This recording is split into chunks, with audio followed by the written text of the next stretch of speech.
Hey, it's Rachel from Scrappy Happy. Come on, let's get crafty together. Thank you so much for joining me. Today is a Christmas in July project share video.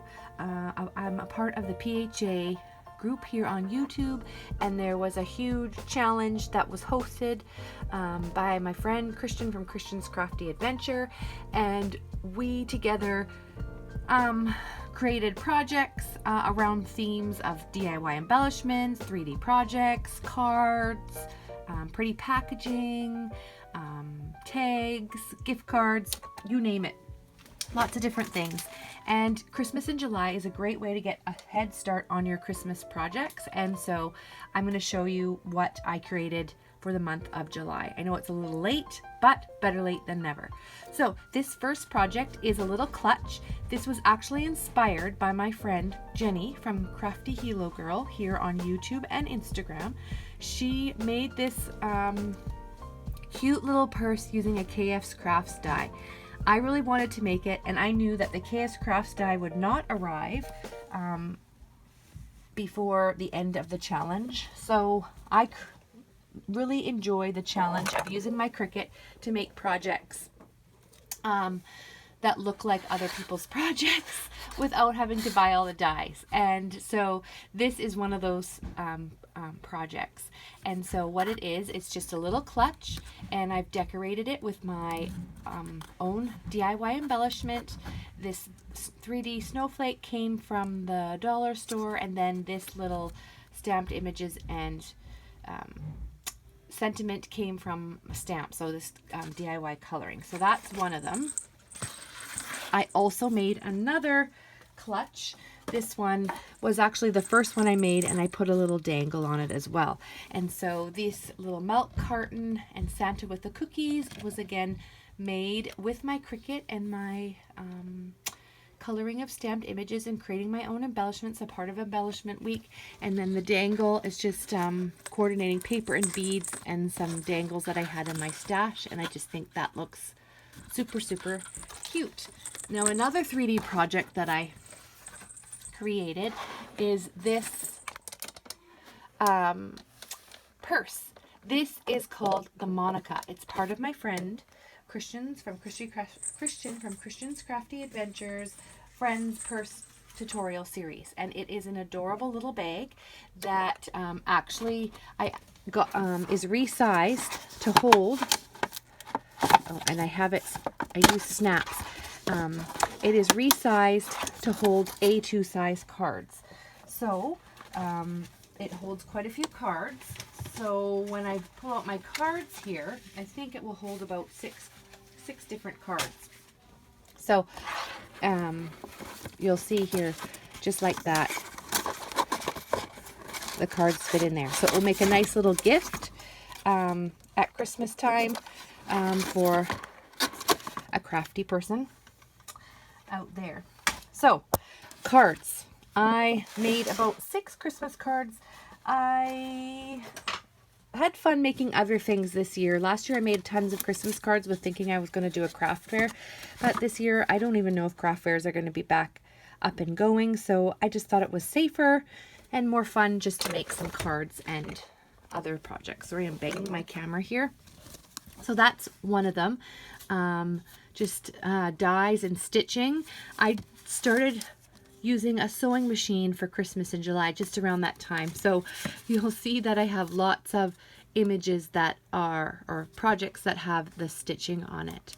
And then this card came from my friend Carmen, way off in Germany. She sent this to me as in a little Happy Meal package. So I saw it in my stash and thought I would put it together. A little shaker. And she's the queen of shakers, I think. And then this little card here is Greeting Farm stamps and my Stampin' Up! Coffee dies. And another one. This is actually, this little image here is from a Dollar Tree, what do you call those? Gift tag sets. It makes great ephemera. So if you need quick cards, those are a perfect way to make some cards very easily without too much time. And then I have the girl version, and the boy version. So one for my son and one for my daughter. So when they give Christmas cards to their teachers, they can give my daughter can give the one with the girl and my son can give the one with the boy. And often teachers love coffee gift cards. So it's just a cute little project all around. So though that's there, about 7 cards, I think. Then the next thing that I made for Christmas in July, for as part of the pretty packaging, were these glassine bags. So I'm actually going to give these to my sister. She loves baking at Christmas time and giving baking as gifts. How pretty would the baking look in this package? So this was actually quite a hard bag to decorate initially because of the zigzag pattern. So I did finally figure it out. I have a bit of a doily at the bottom. I have used this paper ruffle to put behind it, and this is the large KS Crafts die, and then just some cookies and some sequins just to make it a little Christmas. So they're all, are these ones all the same, or they're two? Yeah. And then just use Dollar Tree stickers to embellish the project. So my sister's really excited to use those to have Christmas stuff.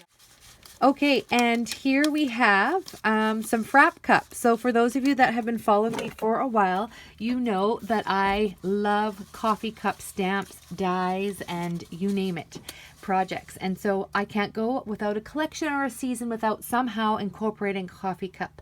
And today's project share is no less with the frap cup made by Honeybee Dies. I bought this last October and this has been a very good investment. I've probably made over 50 cards since then with this die.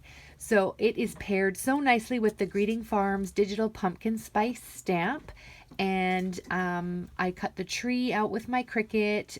The glitter paper is a die, and then the acrylic snowflake came from the Dollar Tree, and the paper is an old collection by Die Cuts with a View. My mom gave it to me because she doesn't like the non-traditional Christmas colors. And so I have these tags, which will look great and coordinate so nicely with the Christmas cards that I made for packages for teachers and that sort of thing. So I have those.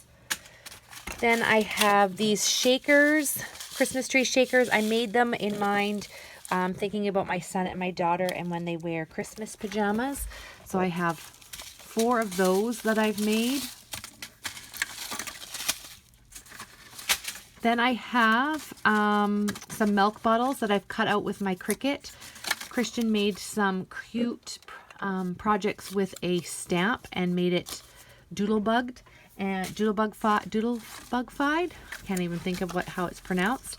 And so I was able to turn some of them into layered embellishments using my cookie and doodlebug Christmas stamps that I've colored with my Uhuhu markers. Then I made some of these. I just love these little shakers, and I plan to turn this into some sort of Christmas card with the sorbet die. Those have become my new frap cup. It's so fun to use them for each collection. Then I just made some simple sweaters. These could be tags or they could go on a Christmas card. And then these little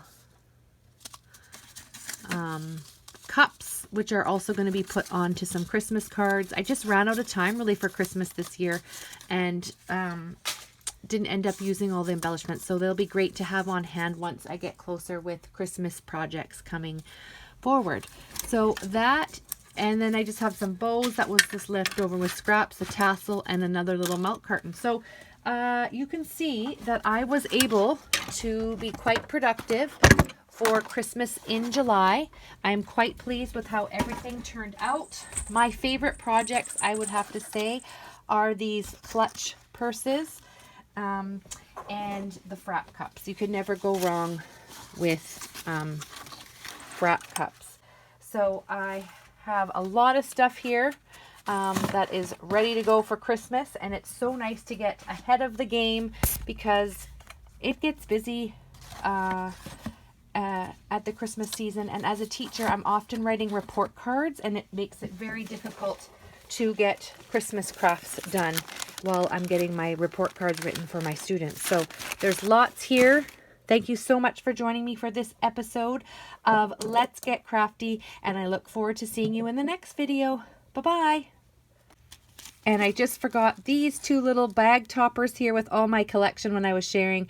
These are with the KF's Craft Shaker dies, and I used my sewing machine to sew tulle on, which just gave it a bit different of a look compared to using